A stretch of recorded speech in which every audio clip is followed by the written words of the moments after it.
To the Medical Center Hour. I'm Marcia Day Childress from the Center for Biomedical Ethics and Humanities. We're happy to have you here on this afternoon when the weather has taken a distinct turn for Edinburgh. A little drizzly and gray, which may fit our topic very well today. Just a quick word of business to start out. First of all, this program today is one of the several Medical Center Hours that we offer in conjunction with the History of the Health Sciences lecture series. So I welcome you on behalf of that series as well. And then also we have the opportunity this year to have some of our Medical Center Hours funded through a trust that came to the medical school in 1955. The John F. Anderson Memorial Lectureship. So just today I would like to offer you just some quick words about who John Anderson was and why it's really quite appropriate that his funds support this series. Again, this was a trust established in 1955. John Anderson was a 1895 graduate of the UVA School of Medicine. His generous gift makes possible a lectureship in medical science and public health that brings to this medical community the latest developments in these fields and their impact on society. He was in U.S. government service at home and abroad and was a leader in medical research and public health. Indeed, among his many accomplishments are the first description of Rocky Mountain spotted fever and identification of the wood tick as the probable carrier insect. He also standardized the diphtheria and tetanus antitoxins, investigated TB-contaminated milk in the marketplace, and improved our understandings of the etiology and spread of several infectious diseases, including measles, typhus, and polio. In 1909, he became director of the U.S. Public Health Service's Hygienic Laboratory. In 1915, he left government service to lead the research and biological laboratories at E.R. Squibb and Sons. When he retired from Squibb in 1946, he was vice president. Dr. Anderson died 52 years ago today, the 29th of September, 1958, at the age of 87. And as I said, we'd like to acknowledge the support of the Anderson Memorial Lectureship Trust for several of our Medical Center Hour programs throughout this academic year. These programs will be designated John F. Anderson Memorial Lectures. So, to our matters at hand today, CSI Edinburgh, Forensic Science in the era of Burke and Hare's anatomy murders. What was forensic science like in the days before fingerprinting and blood typing and DNA analysis? What did medical witnesses think? What did they know? And what could be proven? How far could they follow evidence? In this Medical Center Hour, medical historian Lisa Rosner discusses homicide investigations in Edinburgh, Scotland in the 1820s. This was the era of William Burke and William Hare's notorious anatomy murders, in which 16 people were killed so that their cadavers could be provided to the medical school for anatomical dissection. Professor Rosner is author of this book, which has the most wonderful 19th century-esque title, or subtitle, The Anatomy Murders, Being the True and Spectacular History of Edinburgh's Notorious Burke and Hare, and of the man of science who abetted them in the commission of their most heinous crimes. Again, sounds like just what you want to think about on a drizzly gray day. Edinburgh in the early 19th century was a world-renowned medical center known for the most leading-edge research and teaching. And here's the UVA connection. Robley Dunlison, UVA's first professor of medicine, studied in Edinburgh in the early 1820s, ahead of Burke and Hare. He completed his medical degree in 1823 in Germany and was recruited almost immediately by Thomas Jefferson's emissary to come to Charlottesville in 1824 and begin to teach the first medical students when the university opened in 1825. Our speaker today, Lisa Rosner, is professor of history at Richard Stockton College in Pomona, New Jersey, where she teaches the history of medicine and the history of science. She's involved as well in digital humanities work, one result of which is a fascinating project, the website burkeandhare.com, portions of which she will show you today. Lisa. And Burke and Hare. And Burke and Hare, thank you. I guess on behalf of Burke and Hare, I thank you. And if we can switch to my slideshow, that'd be great. This is the website, by the way. You can find it at burkeandhare.com. Or you can Google Burke and Hare, and it's the thing that comes up just after Wikipedia, of course. Okay. Well, you've already heard the kind of a basic intro to Burke and Hare. Actually, how many of you come in here having heard of Burke and Hare? Can I just kind of... Oh, good, that's great. Those of you who didn't can kind of just ask the person sitting next to you. This is a very famous and well-known poem about them, up the close. Close is a narrow passageway. And down through the close and up the stair, butt in bed with Burke and Hare. Burke's the butcher, Hare's the thief, and Knox the boy who buys the beef. And I understand if you are Scottish, you know the tune to this. But in all of my research in Edinburgh, I never got around to learning it. Okay, what I'm going to be talking about today is a small part of what I talk about in the book. You don't want me to go through the 300 or so pages of that and try to do it in an hour.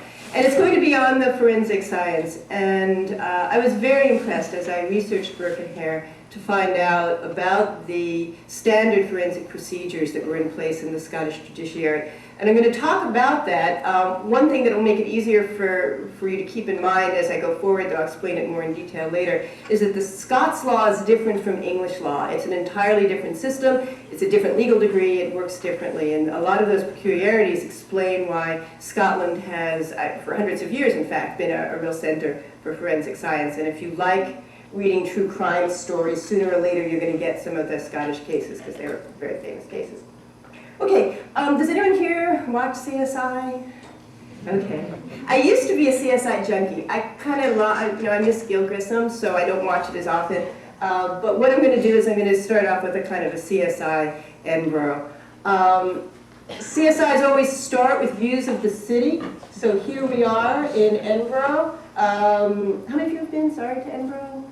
Okay, well, so you probably recognize this. Here's the castle. Here's Hollywood Palace. This long ridge, spine, is what's now called the Royal Mile. Then it was a combination of the High Street up here and the Cannon Gate down here. This is the new town over here, but we're not really concerned about that. This is the Calton Hill. Over here we have the Grass Market, and this is the district just beyond it, just to the west, called the West Port. It leads west to Glasgow, and in the 1820s it was the Irish Immigrant District. It wasn't a slum district, it was just the immigrant district. It was, where people came and went. The medical district, I have to come around so I can find it. This is the Royal, is over here, this is the Royal Infirmary. Surgeons Square, which is where Dr. Robert Knox and other anatomists were, is right behind it. And the university is kind of right across there. And you may recognize the bridges, North-South bridges and George IV Bridge. And we're going to start our CSI. You have to imagine it's kind of flashing in and around it. We're going to start it over here. This is another Wayfarers Road, and it's called the Pleasance. And we are starting the day of Halloween, 1828, when Madgy Docherty, this is an artist's conception of what she looked like, but her clothes are accurate, was walking through the city. She had come to Edinburgh to find her son, who'd been working as a laborer. She was originally Irish, resident in Glasgow. That was a very common path for the Irish immigrants to take. But she couldn't find her son, and she decided to head home. And she went along a street called the Cowgate, and depending on how determined a tourist you are more likely to have seen it looking down on it from the North-South Bridge, but perhaps you went along it. And this is going into the Grass Market, which is the main city market. These are very pretty pictures of them. They're not entirely accurate to the day before Halloween or the day of Halloween, because it's the day before All's Hallow Eve, which was the big agricultural fair in Edinburgh. And so the streets would have been packed with people, with animals. Think Times Square, the day of New Year's Eve. And I like to try where I can to give agency to the victims in the Burke and Hare case. Spoiler alert, Madgy Docherty is a victim. By pointing out that she wasn't wandering aimlessly through the streets of the city expecting to have anything happen to her. She was heading towards the immigrant district and the Grass Market in the hopes that she would find someone which was not an unreasonable hope, who would help her get home. You know, give her a place to stay, find something, give her something to eat, a handout, maybe get a ride home. I don't know, I always like to ask this. How many in the audience have ever been hitchhiking? Okay, so she was a little bit like a hitchhiker, and what she was trying to do, there's a technique that long-distance migrants tend to learn, which is, you know, you meet friends, you talk to people, you try to establish a point of connection. And so she met in a whiskey shop where she had gone to ask for a drink, a very charming younger man, probably in his 30s, who it turned out, as they got to talking, seemed to be some kind of a relative. Docherty, he said to her, your name's Docherty? My mother's wife's cousin's name is Docherty. Listen, you don't want to walk home, you know, any further today. Well, it's Halloween. Why don't you come stay with us? You can have a place to stay. And he took her to the area that he lived in. This is the West Port, which again, you kind of have to imagine really crowded with people. And if this was a CSI, the last we'd see of her is as she entered this house in Tanner's Close. And then we'd cut to Surgeon Square and the dissecting room of Dr. Robert Knox. And we'd have crime scene tape. And Catherine Willows and Gil Grissom would be talking. And Catherine would say to Grissom, who called it in? And Grissom would say, well, there was a couple down in the West Port. They looked under the bed and they found the body. And they went for the police. And Catherine would say, in the West Port? Well, if they called in the body in the West Port, what are we doing? How did it end up in Surgeon Square? And Grissom would say, well, Catherine, you know that any time a body goes missing in Edinburgh, the first place you look is Surgeon Square. And here we are. That's the best I can do for what it is. Okay, well that really is the story. In fact, that's the story of how the investigation broke. Body was reported to the police. I'll go back a little bit later on. I'll get to some of the details for that. The police looked for it, found it in Surgeon Square. They had a cadaver, and then the investigation began. And this became the investigation into the Burke and Hare murders. Again, you've already heard of it. Where Burke and Hare killed 16 people in the course of a 12-month period between November 1827 and November 1828. Madgy Docherty was their last victim.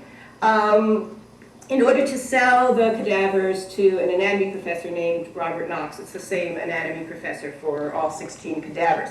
It's a very well-known story. It was international news at the time. The early 19th century is the really beginning of the newspaper business as a popular form of culture. So all of the newspapers picked it up on the continent. As far west in the United States as there were newspapers, there were reports of Burke and Hare. Robert Louis Stevenson wrote a short story called The Body Snatcher, which was turned into a movie called The Body Snatcher with Boris Karloff and Bela Lugosi. Dylan Thomas wrote a screenplay called Doctor and the Devils, and that too was turned into a movie called The Doctor and the Devils. I think with Jonathan Pryce. And this spread is a recent one. John Landis, of American Werewolf in London fame, is now currently doing a movie. It's due out in Britain at the end of October for Halloween.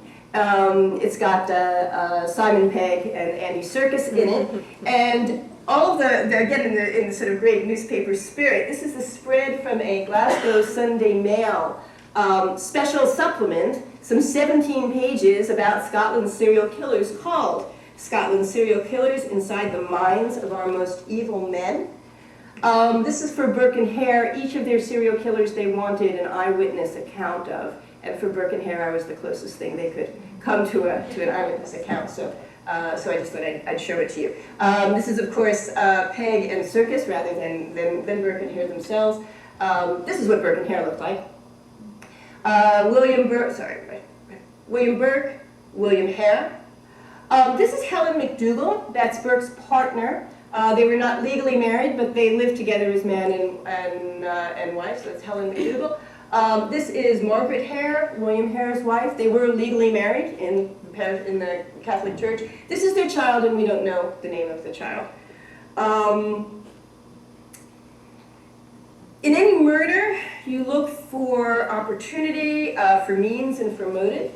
So the opportunity for the Burke and Hare murders came from the fact, in part, that the Westport was an immigrant district, but even more from the fact that Margaret Hare ran a boarding house for transients, and so, again, that provided the opportunity.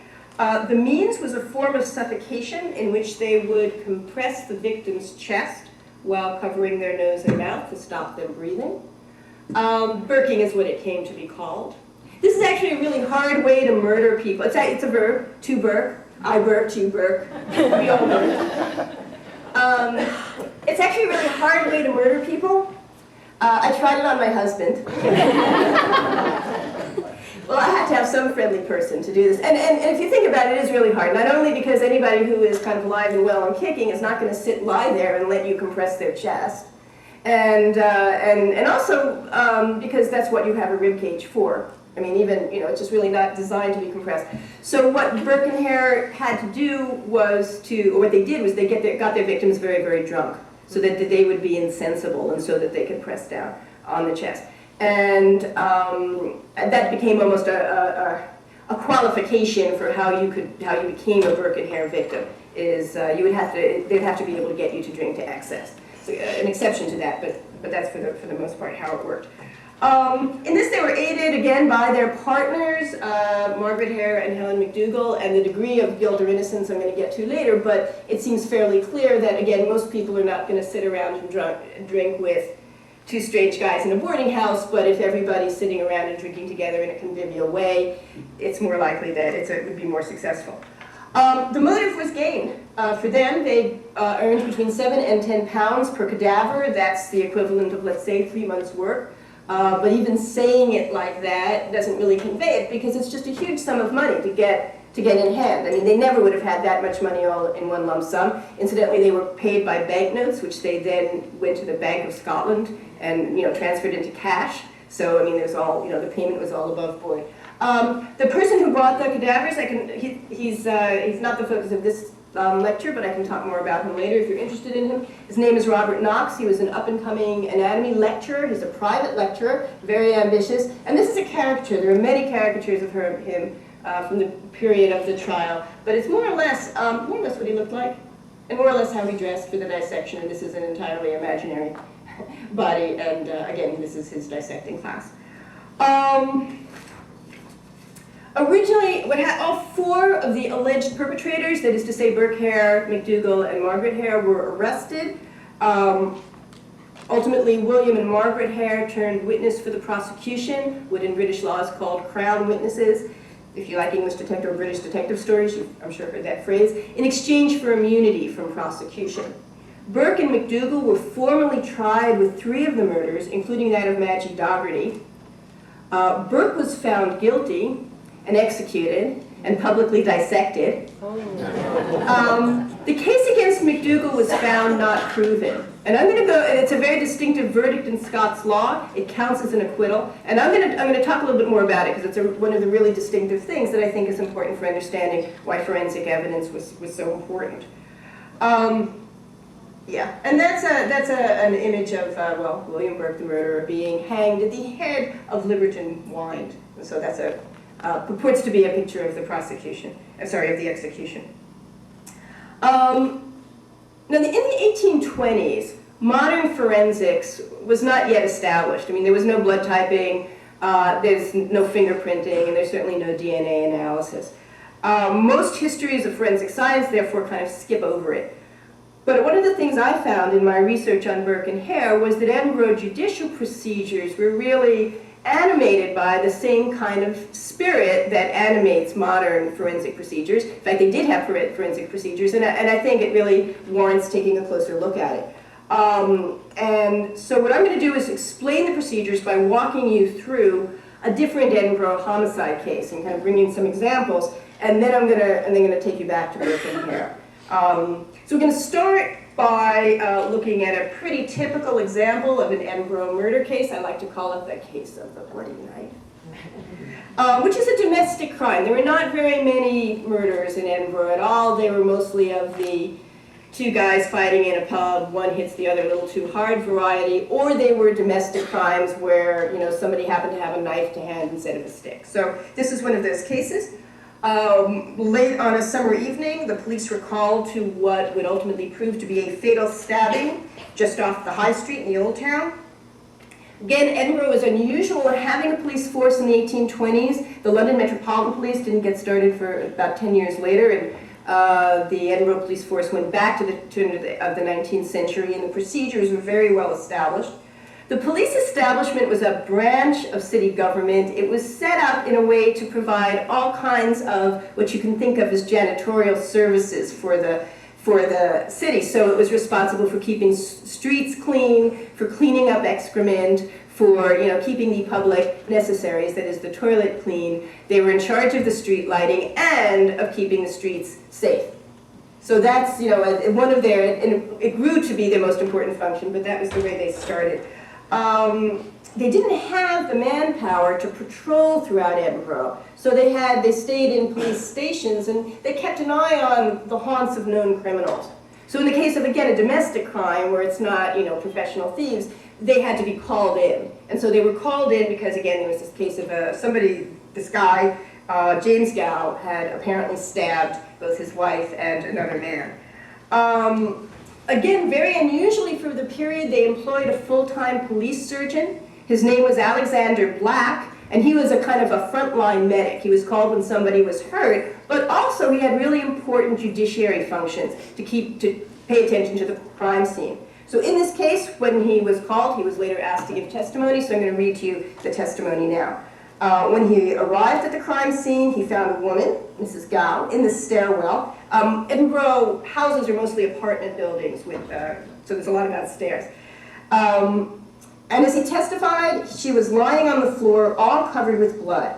When he examined her, he found a large incised wound betwixt the third and fourth rib, which perforated the thorax, likely an incised wound on her right and left arm. One of the bystanders showed him a shoemaker's knife on which there was some blood, and having measured the wounds, Black was of opinion that they had been inflicted with the said knife, and he marked it. And there it is. Blood was issuing profusely from the wounds, Black stated, and he considered her in the greatest danger. He asked her how she got herself so severely hurt, and she said she had been stabbed by Gow, her husband, and thought she was dying. Another stabbing victim, Alexander Polson, was sitting on a chair in the same apartment, supported by two people and vomiting much. Black found he had a large wound on the leg, all bleeding most profusely, and considered him to be in the greatest danger as well. He compared the same knife to Polson's wounds and was of opinion that they had also been inflicted by it. Polson, too, stated that Gow stabbed him and that he conceived he was dying. Black dressed their wounds. You kind of wonder when you read the testimony, like, did he do anything as well? But he dressed their wounds and sent them to the infirmary. And when they both died, it became a murder case. So this is part of the testimony of the Crown versus James Gow for homicide. And you can see that's Mrs. Gow's heart. And you may notice a certain similarity between the knife edge and the heart. And in case you want to see it kind of close up, there it is. There's the knife. There's the heart.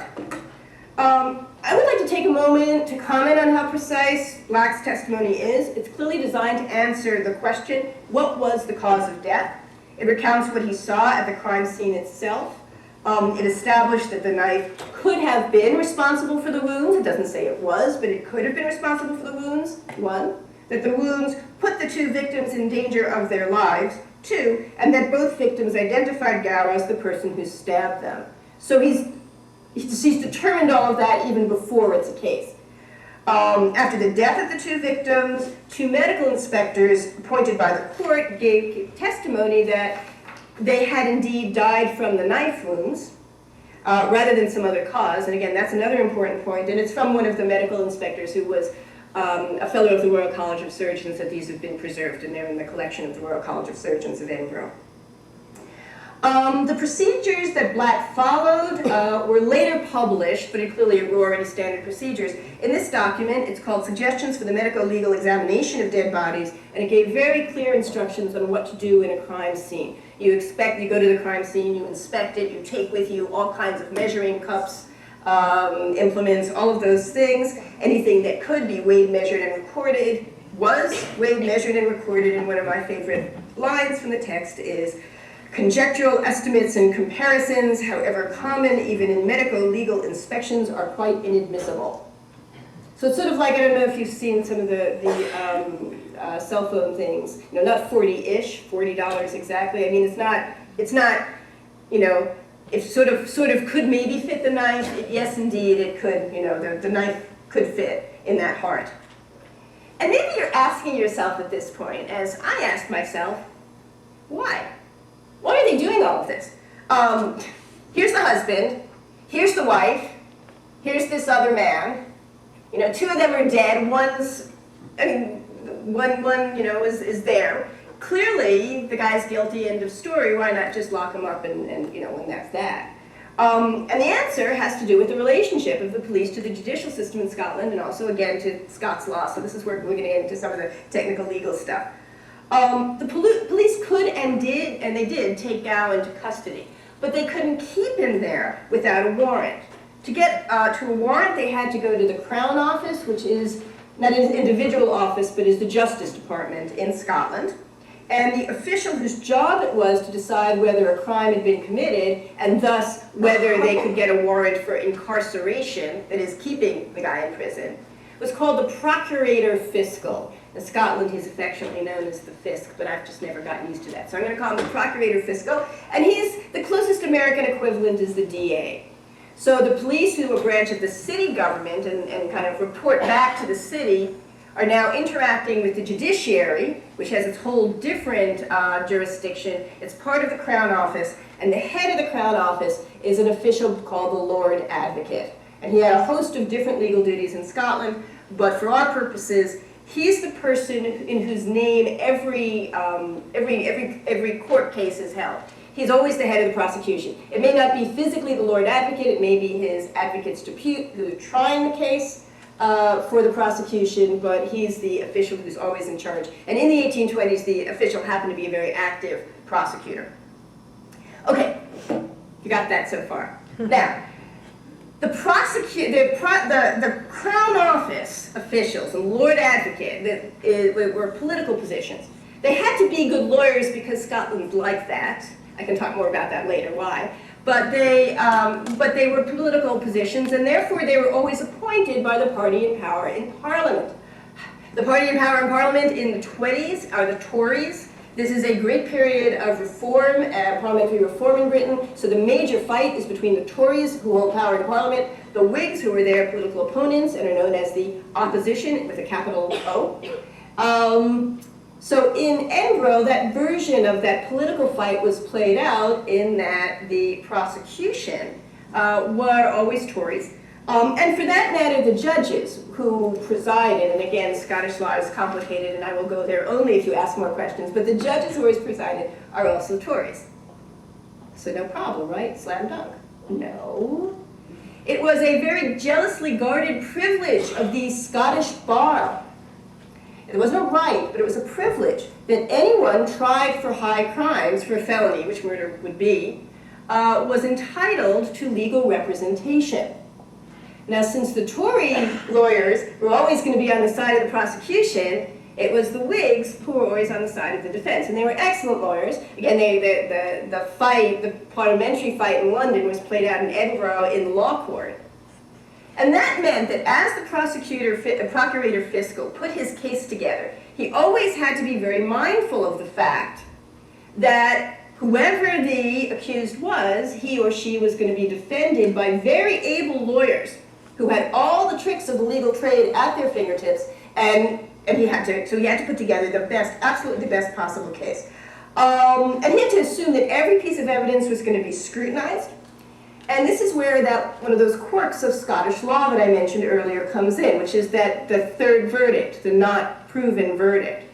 What that meant, a jury could decide that any given defendant was guilty, was innocent, or that the prosecution had not proven its case. That is, it didn't matter whether the defendant was guilty or innocent. The prosecution had not proven its case, and that was perfectly legal, and it would count as a kind of a Whig victory. So that was something that the prosecution was eager to avoid. And there's another quirk in the Scottish system, which is that once a charge was handed down, when the indictment was served, and the indictment was a printed charge which said very specifically who the person was charged, where the crime had taken place. It was not a general thing. You couldn't say, I think you're guilty of some crime. It had to say, you committed this crime at this time, with these people, under these circumstances, etc.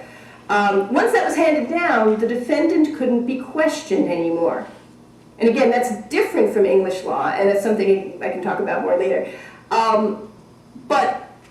So the prosecution had to be really sure of its case, because once the indictment was served, they no longer would have the opportunity to question the defendant. They couldn't, in fact, they didn't have any personal testimony from the defendant at all. And those things made evidence that didn't rely on people, not getting a confession, that is to say, hard evidence, medical evidence, scientific evidence, really, really important, and gave it a great importance in the cases of this period.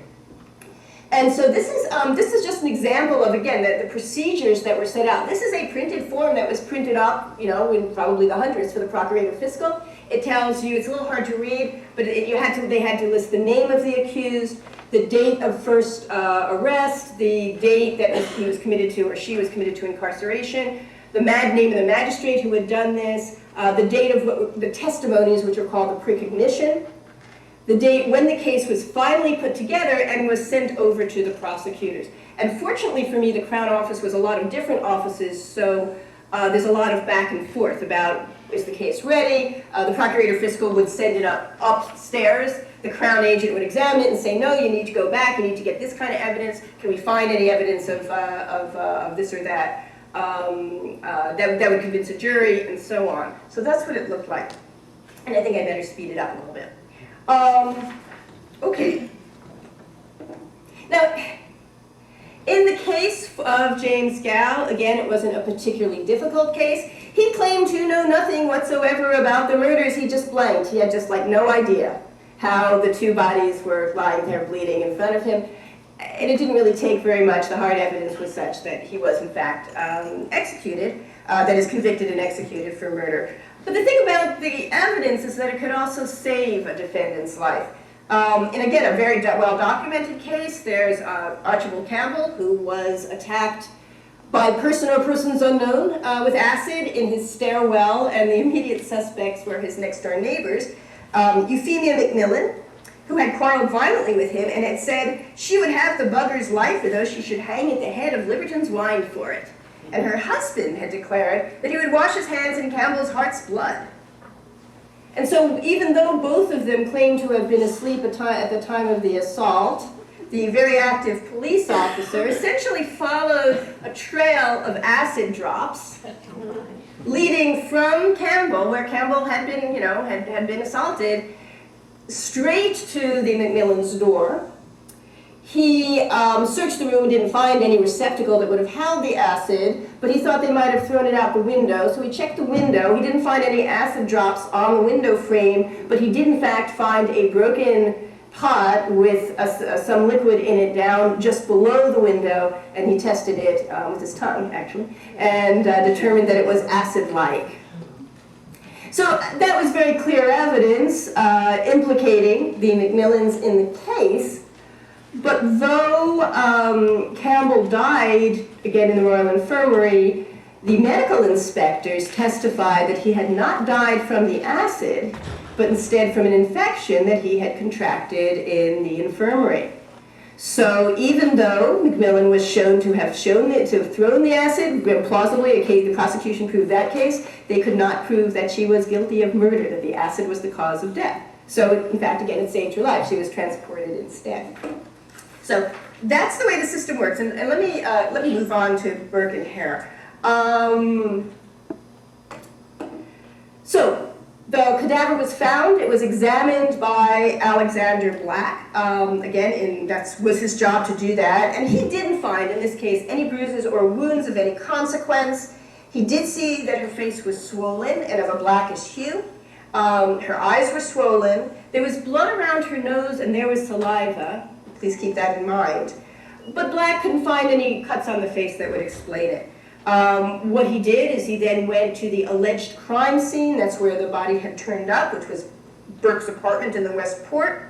There he found a quantity of blood mixed with about 15 or 16 ounces of saliva, so I'm going to ask you to keep that in mind as well. And he concluded that it could have come from Madgy Docherty's mouth and nose. And so that corroborated the testimony of the neighbors who had found the body. And Knox' assistant later, so the idea was if the body wasn't killed in Surgeon Square, what was the crime scene? The crime scene could be plausibly stated to be in Burke's apartment, and then Burke and Hare were both identified as having delivered the cadavers to Robert Knox. The next couple of pictures I'm going to show you are artists' conceptions. They show interesting things, just but they're not photographs. But this is Burke and Hare allegedly delivering a different body to Robert Knox. Okay. Now, the Black's testimony could be put against what M'Dougal had said when the police had questioned her. Burke and M'Dougal were at this point already in custody. That's because when the police asked them where the body was, they gave different accounts. Burke said that had asked them where the little old woman who had stayed there was. Burke said she'd left 7 in the morning. M'Dougal said 7 at night. It's a discrepancy. And M'Dougal had also said that she was asked about the blood on the bed, which the police officer had seen, and she said that a woman had lain there about a fortnight before, and the bed had not been washed since. So that was her account. So they were imprisoned. The Hares were also imprisoned, and the next question was, could they be kept there? Madgy Docherty had been alive, clearly, and her body was identified. Now she was dead, but you need to find that cause of death, and again, beyond a reasonable doubt. Like, I need to find the equivalent of the bloody knife. I guess it can be for the purposes of this lecture like a smoking gun. None of the 4 admitted anything. As far as we know, M'Dougal never said anything. The Hare's testimony was later destroyed, so we don't know what they said. We do know what Burke said. When he was first questioned, he said, well, yeah, I did deliver a body, but the thing is, what happened, I was home alone, and this guy knocked at my door and asked if he could leave this box in my room, and then he disappeared. And when I looked at it, imagine my surprise when I found that there was this cadaver in it. Gee, I didn't know what to do with it, so I just delivered it to Dr. Knox. Well, it's implausible, but it doesn't, and it's, but it doesn't mean that he killed anyone. Again, what they needed was a smoking gun. So they turned to the forensic experts, including one of the people who wrote the suggestions for medical legal testimony that I mentioned earlier. They examined the cadaver. They found no signs of disease that could explain the cause of death. But again, that could happen for a variety of reasons. The most important sign of trauma they uncovered during the examination was the spine. It consisted of the rupture of nearly the whole posterior ligament connections between the 3rd and the 4th vertebrae. And the question was, could that be the cause of death? What would Grissom do? It's actually exactly what they did. They got 3 cadavers, and I'd like to pause for just 30 seconds to hear. 3 cadavers? Where? This is the whole case about the shortage of cadavers. Where did they get those 3 cadavers? They don't tell us.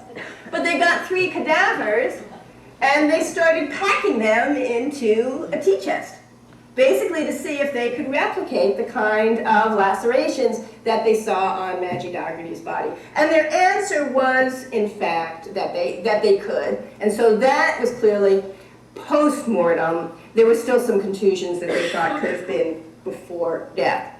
So Burke was interrogated again a week later, after his first testimony, and he was willing to amend his story. He said, okay, yes, it's true, Madgy Docherty died in his apartment, but it had been from natural causes.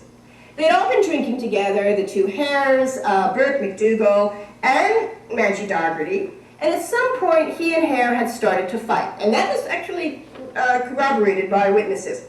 M'Dougal and Margaret Hare tried to separate them, and they cooled down and started drinking again, and at some point they noticed that, that Madgy Docherty was no longer around.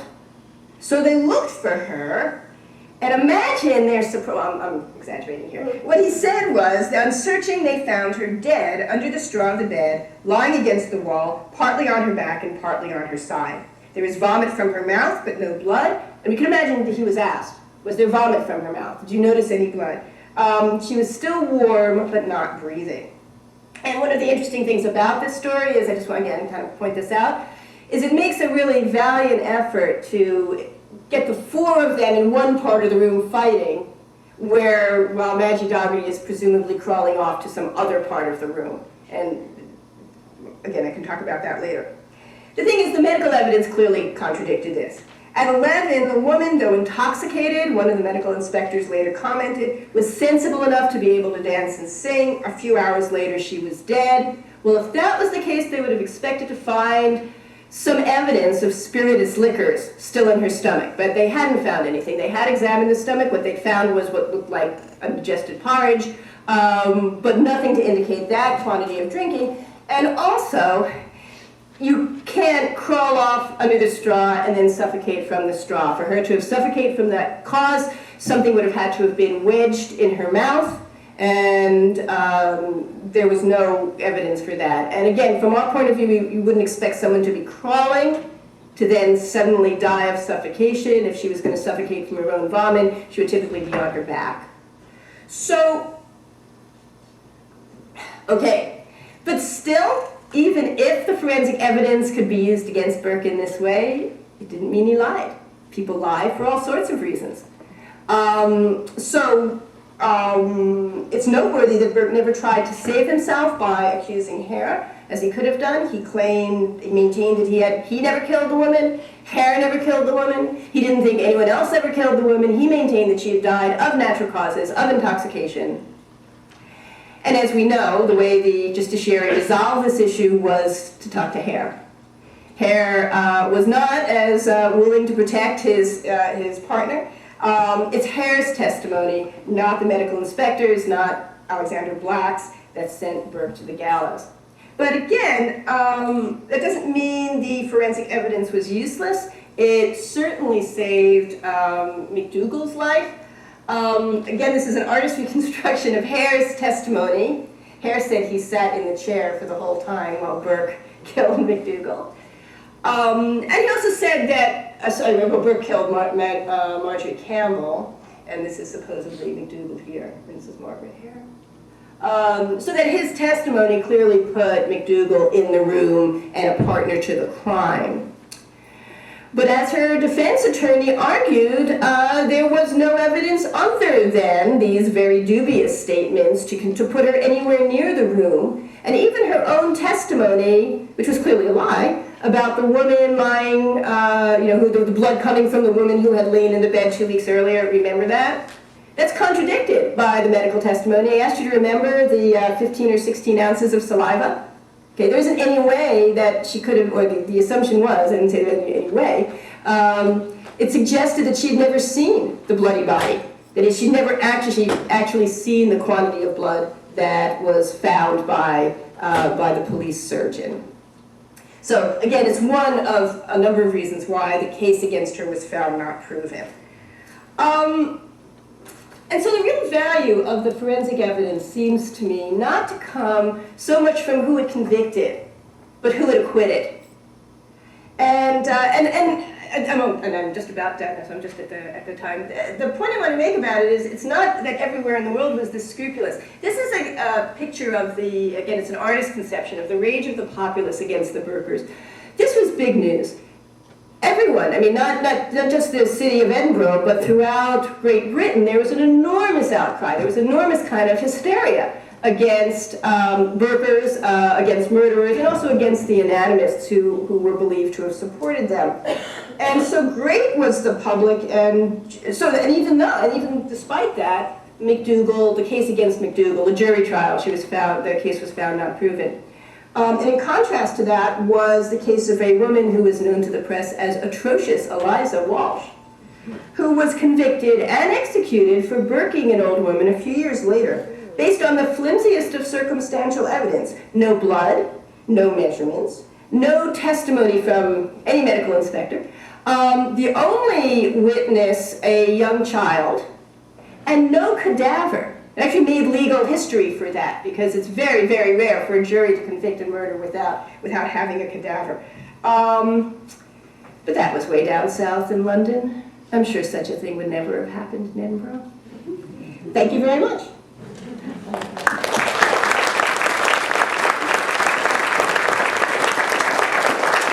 I always start with good intentions of leaving lots of time at the end, and then I start talking. So. But we do have quite a bit of time, and now's your chance to get in the discussion and raise questions. I'd ask that you identify yourself when you ask your question. Karen Knight. I was just wondering, why did Hare turn against Burke and provide evidence? It's a really good question, and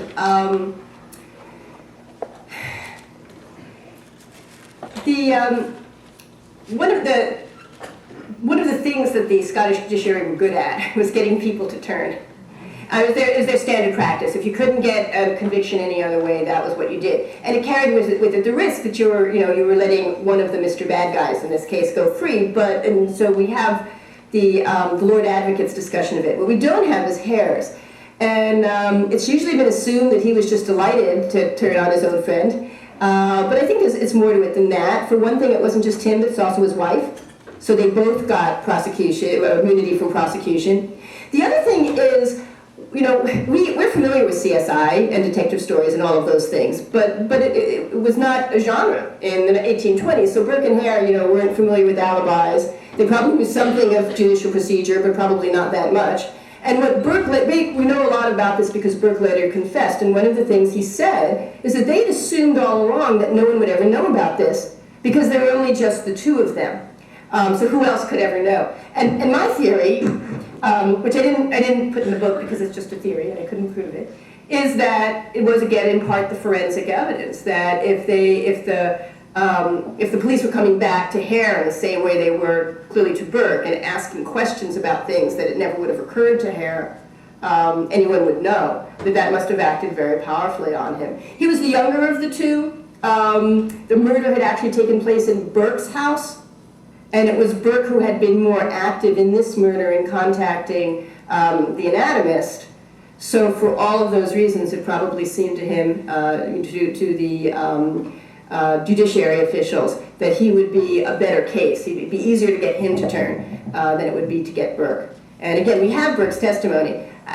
I don't want to make Burke a hero. I don't think he was, but certainly from the testimony, if I was a police official, I would think, well, no, he's not the guy to go after. He's too good at trying to protect people. Let's see what we could do with Hare. That's just speculation on my part. Two questions. I'm Bob Boyle. First, what happened to the two that got off? Did they just disappear, or did they keep up with their business? And second, were there no repercussions for Knox? Well, okay. The first one is easy. We don't know. There are a lot of rumors. It was the probably not altogether happy job of the police to protect them once they were released. There was another series of court cases against them, but once they were released, they were free to go, and so they were shepherded out of Edinburgh to. In both cases, there were mobs waiting for them. And we don't know what happened. They changed their name, they disappeared, and that's just it. We don't know. As far as Knox, it's more complicated. He did go about his business. In fact, he went exactly about his business. He never admitted any wrongdoing. He claimed all along he had known nothing about the murders, that anyone who believed otherwise was clearly in a political conspiracy against him. It was all professional jealousy because he was so good. And he refused to make any statement, partly on the advice of his lawyer. And there wasn't any way, there was nothing to charge him with because the only cadaver the prosecution had was one that he had never, in fact, seen. It had been delivered to his dissecting rooms, but he himself had not been there to accept it. Now, whether it affected him, whether there were repercussions, he was hated in Edinburgh. He was published in all the newspapers. Any pun on Knox and obnoxious spread everywhere. And although his students stuck with him, and he continued to teach for a number of years, any hope that he had of getting professional advancement, of getting a professorship at the university was pretty much ended. And whether we want to feel sorry for him or not, I don't know. He was pretty clueless about, I mean, this was a tremendous scandal. This was serial killing with doctors involved. And again, it was a huge public outcry, and we have his notebook, his anatomy notebook, of his cadaver purchasing for the next 3 years. We don't, unfortunately, have it for the Burke and Hare year, but we have it afterwards. I think because one of his students said, "Oh no, I'm going to defend him now by keeping very careful records." And it's clear he continued to get cadavers wherever he could. He had, a British-wide collecting network where he had agents going to Glasgow, to Dublin, to London to collect cadavers, and even again, another legal official commenting on this. There was another body snatching scandal, not a murder scandal, but a body snatching scandal in Edinburgh shortly afterwards. And so one of the Crown Office officials said, "Don't these anatomists realize that if they can't find some better way to get their cadavers, if they keep going in the face of public opinion, then they're going to bring their whole enterprise into disrepute?" And alas, that is what happened to Knox. I mean, he lived a reasonably long life. He moved to London. He became a very popular lecturer on a number of topics, but he never had the scientific reputation that he wanted. So that's his story. I just wanted to make another UVA connection, which is that perhaps the first murder mystery by Edgar Allan Poe, Murders in the Rue Morgue, and that's our Edgar Allan Poe. I hope you have a chance to visit his room over on the lawn. Actually, thank you for telling me about that. I had heard it before, but I had forgotten. So I'll have to think of some way of bringing that in next time.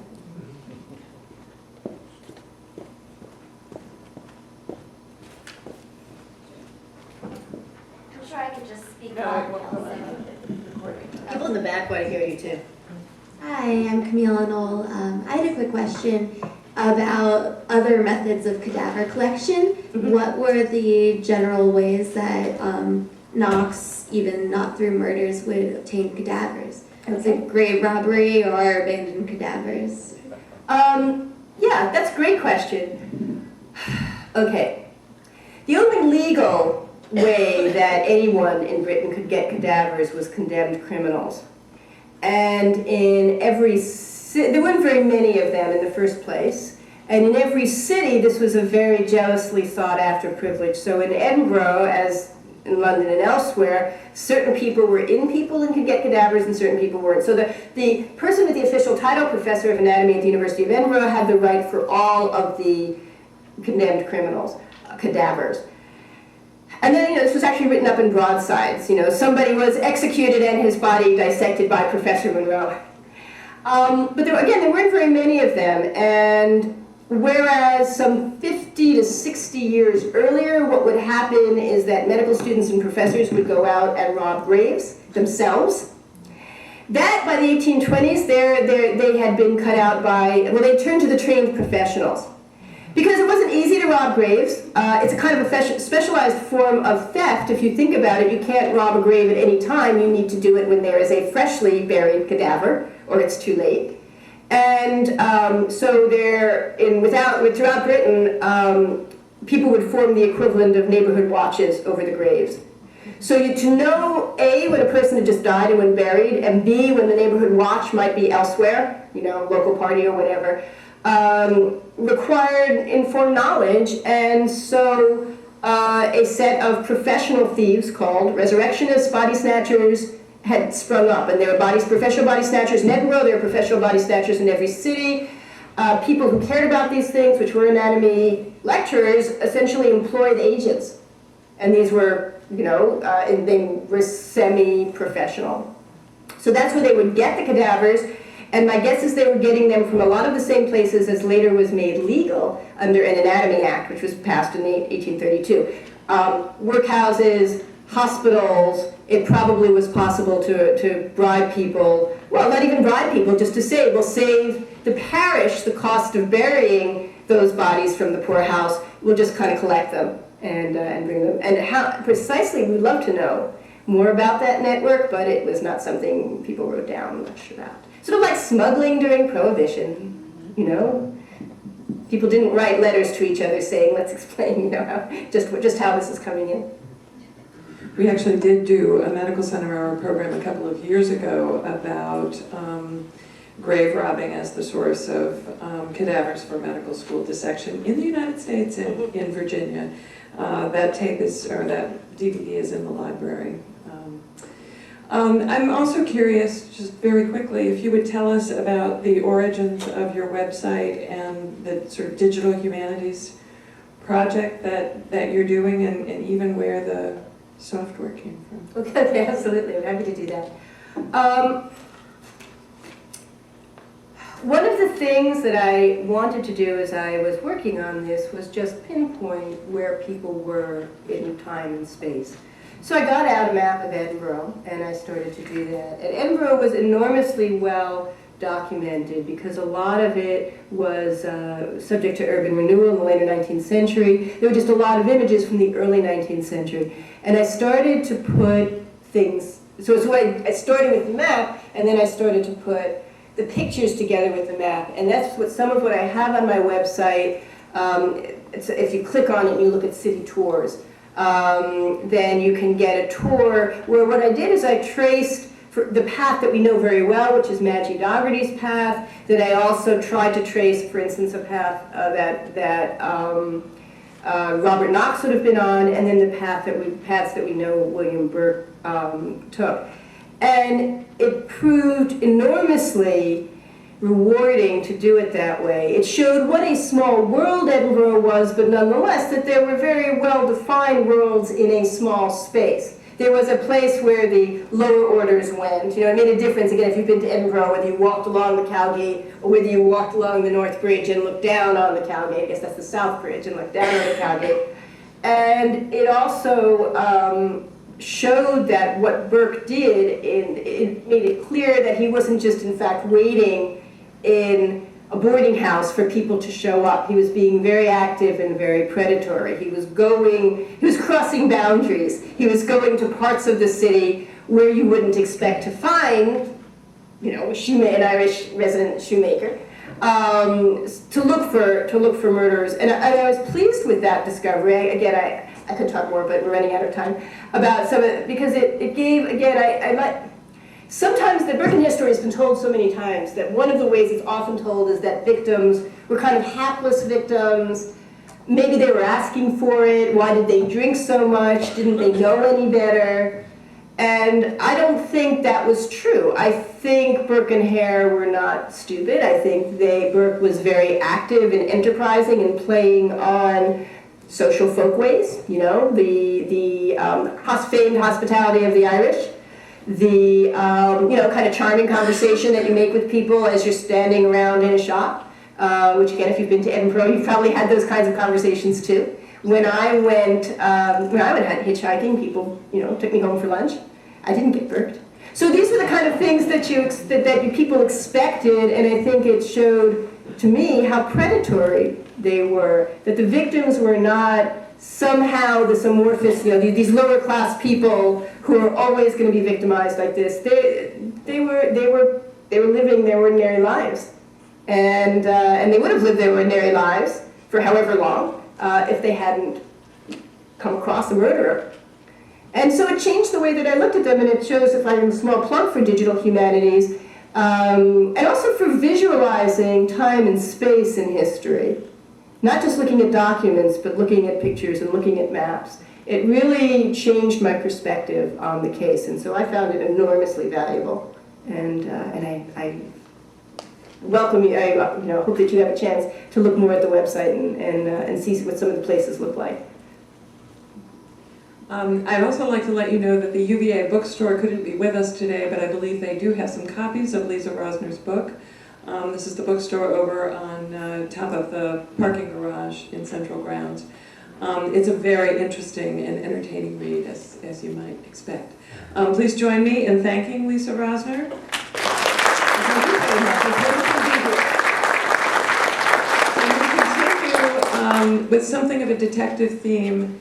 Next week, we have a program called The Deadly Dinner Party, Doctor as Detective, with emergency medicine physician and writer Jonathan Edlow here with us from Boston. So we'll see you then. Thank you.